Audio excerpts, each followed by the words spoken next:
ಪಾದಯಾತ್ರೆಯಲ್ಲಿ ಅಶೋಕ್ ಅವರು ನಾನು ಸಾಂಕೇತಿಕವಾಗಿ ನಾನು ನಾಳೆ ಪಾದಯಾತ್ರೆಯಲ್ಲಿ ಭಾಗವಹಿಸ್ತೀನಿ.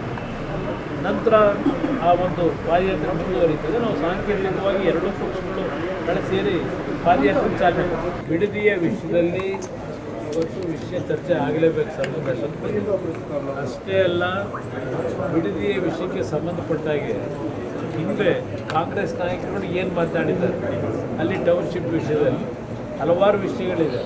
ಇವತ್ತು ರೈತರು ನಿರಂತರವಾಗಿ ಸುಮಾರು 500ಕ್ಕೂ ಹೆಚ್ಚು ದಿನಗಳ ಕಾಲ, ವಿಶೇಷವಾಗಿ ಮಹಿಳೆಯರು, ರೈತ ಮಹಿಳೆಯರ ಹೋರಾಟ ಏನಿದೆ ಇಡೀ ರಾಜ್ಯ ನೋಡ್ತಾ ಇದೆ. ಇಡೀ ರಾಜ್ಯದ ರೈತ ಸಂಘಗಳು, ಹಲವಾರು ಸಂಘ ಸಂಸ್ಥೆಗಳು ಸಹ ಆ ರೈತರ ಹೋರಾಟಕ್ಕೆ ಬೆಂಬಲ ಏನು ಕೊಟ್ಟಿದ್ದಾರೆ. ಇದು ಅತ್ಯಂತ ಸೂಕ್ಷ್ಮವಾದ ವಿಚಾರ ಇದೆ.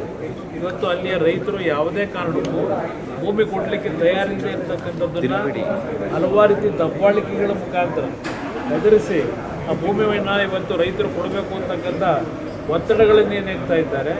ಅದಕ್ಕೆ ಸಂಬಂಧಪಟ್ಟವಾಗಿ ಪ್ರಮುಖವಾಗಿ ವಿಧಾನಸಭೆ ಕಲಾಪದಲ್ಲಿ ಈ ವಿಷಯವನ್ನು ಪ್ರಸ್ತಾಪ ಮಾಡಬೇಕು ಅಂತಕ್ಕಂಥ ನಿರ್ಧಾರ ಇದೆ. ರಾಜ್ಯದಲ್ಲಿ ಕಳೆದ ಚುನಾವಣೆಯಲ್ಲಿ 2023 ಚುನಾವಣೆಯಲ್ಲಿ ಅಧಿಕಾರಕ್ಕೆ ಏನು ಬಂದರು, ಮೊದಲು ಮುಖ್ಯಮಂತ್ರಿಯ ಪದವಿಯ ವಿಷಯವನ್ನೇ ಇಟ್ಕೊಂಡು 3.5 ವರ್ಷ ಕಾಲ ಕಳೆದಿದ್ದಾರೆ. 3 ವರ್ಷ ಕಾಲ ಕಳೆದರು. ಈಗ ಮಂತ್ರಿಮಂಡಲದ ರಚನೆಗೆ ನಾನು ಮಂತ್ರಿ ಆಗಿಲ್ಲ ಅಂತಕ್ಕಂಥ ಒಂದು ಅಸಮಾಧಾನ ಏನು ವ್ಯಕ್ತಪಡಿಸ್ತಾ ಇದ್ದಾರೆ. ಆ ಒಂದು ಅಸಮಾಧಾನವನ್ನು ಸರಿಪಡಿಸ್ತಕ್ಕಂಥದ್ದಕ್ಕೆ ಇವರು ಸಮಯ ಮೀಸಲಾಗಿದೆ. ಈಗ ಆಗ ಮುಖ್ಯಮಂತ್ರಿ ಸ್ಥಾನ ಅಂತ ಹೇಳಿ ಸಮಯ ವ್ಯರ್ಥ ಮಾಡಿದ್ರು, ಜನಗಳ ಕಷ್ಟ ಸುಖ ನೋಡಲಿಲ್ಲ. ಈಗ ಇನ್ನೊಂದು ರೀತಿಯಲ್ಲಿ ಏನು ಪ್ರಾರಂಭ ಆಗಿದೆ, ಇದು ಆ ಪಕ್ಷದ ದಿವಾಳಿತನ ಏನಾಗಿದೆ, ಆ ದಿವಾಳಿತನ ಇವತ್ತು ಎದ್ದು ಕಾಣ್ತಾ ಇದೆ. ಇಲ್ಲಿ ನಮಗೆ ಆ ಪಕ್ಷದ ನಡವಳಿಕೆ ಅವ್ರಿಗೆ ಸೇರಿದ್ದು, ಆದರೆ ಇಲ್ಲಿ ರಾಜ್ಯದ ಪರಿಸ್ಥಿತಿ ಏನಾಗ್ತಿದೆ, ಇವತ್ತು ಇಲಾಖೆಗಳಲ್ಲಿ ಮಂತ್ರಿಗಳು ಕೆಲಸ ಮಾಡ್ತಕ್ಕಂಥದ್ದಕ್ಕೆ ಇಲಾಖೆ ಹಂಚಿಕೆನೂ ಮಾಡಿದೆ.